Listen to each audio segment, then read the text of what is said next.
Yo, what's up, everybody? Welcome to week 45 here on the 52 Horrific Weeks in 1981 series. I am your host, Moon616, and thank you once again for stopping in. Alrighty, so week 45, kind of a special one here. Of course, last week, week 44, I did Lucio Fulci's The Beyond. So, I hit that randomizer button, and lo and behold, House by the Cemetery came up. The film directly after The Beyond by Lucio Fulci. And this is, of course, the third installment in the unofficial Gates of Hell trilogy. So yeah, strictly random. I thought that was pretty fucking cool that this finally came up. Love this movie. Deemed a video nasty in the early 80s. And yeah, so getting into the plot of this one. This one follows a doctor by the name of Dr. Boyle. His family has moved from New York to Boston because, or to continue his fallen colleague's research. See, what had happened was his colleague was in Boston doing research on a Dr. Freudstein, and he actually ended up killing his wife, or his mistress actually, and then of course killing himself. So Dr. Boyd moves his whole family out there, and you soon later learn that that they're actually living in the house of Dr. Freudstein. So upon arrival, of course, some crazy shit starts happening. There's some fucking, noises in the house, and all this crazy shit starts happening. But actually, even before they move, they have a son by the name of Bob. And Bob starts to see and talk to, which he believes is a real person, a little girl named May. And she is telling him not to go to this house before they even move. And, of course, he doesn't, or he tells his parents that we shouldn't go. His friend is telling him that. And, it doesn't work. They end up moving to Boston, of course.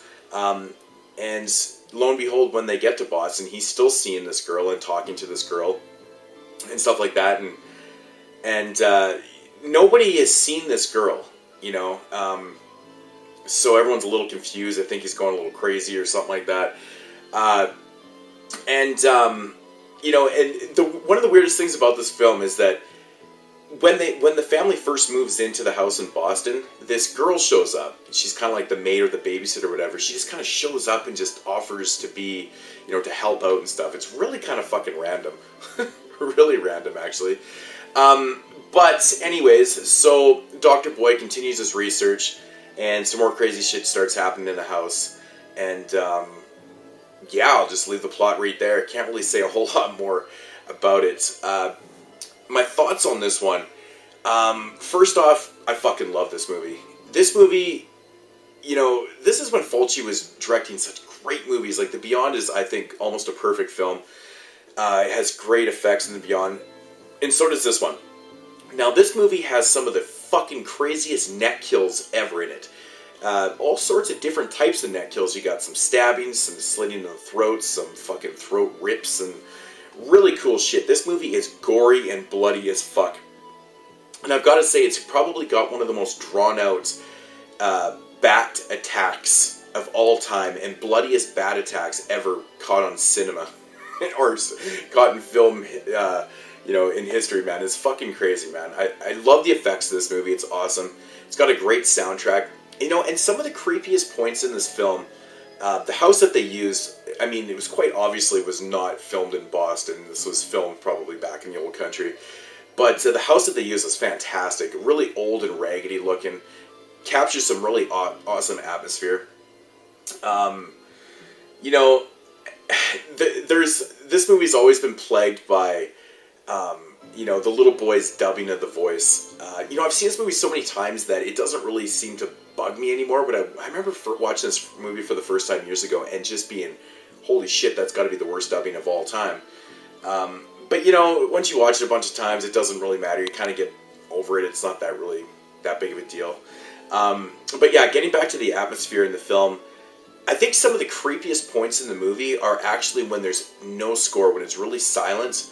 The direction by Fulci and the cinematography used in this film is really fantastic. There's some really cool overhead shots. There's a scene where the mom is walking through the kitchen in this film, and the angle, the camera angle of attack in the scene, the camera's up on an angle, and it really fucking feels like, that she's being watched, but of course by us. I don't know if that makes any sense, but you have a sense of like, just kind of, it's just very creepy feeling.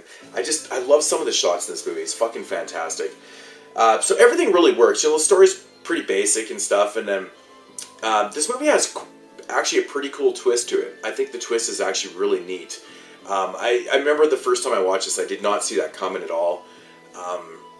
And it just overall is a fucking fun movie. Just fantastic. Lucio Fulci really at his best, in the early 80s. And this one really does showcase it off. It's a fantastic film. If you've never seen this one, definitely check this out. I believe Arrow has a Blu-ray of it. This is just the Blue Underground uncut release of it. There's no features on this one, but, I know Anchor Bay. There's lots of different editions of this movie out. Definitely check it out. If I had to rate this one, I'd probably give it an 8.5 out of 10. I probably would have definitely done something with the dubbing on Bob's voice in this film. It's fucking terrible. But I wouldn't really change a whole lot. I think this movie is really good. It doesn't run very long. It's 87 minutes, like a perfect running time. It doesn't drag at all. Honestly, I think some of the longest scenes are some of the kill scenes, which are just fucking brutal in this movie. Just brutal. Great gore. Fantastic gore. For anybody that likes gore out there, this is a great film.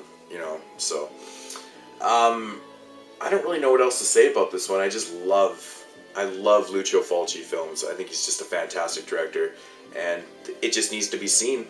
House by the Cemetery, awesome movie. So yeah, week 45 here on the 81 series. I will be back next week with week 46. Do not have any idea, of course, what the film is going to be. So looking forward to that. And I just want to thank everybody for watching and supporting this series and commenting. And yeah, thank you. I'm your host, of course, Moon616, signing off. Peace out, homies.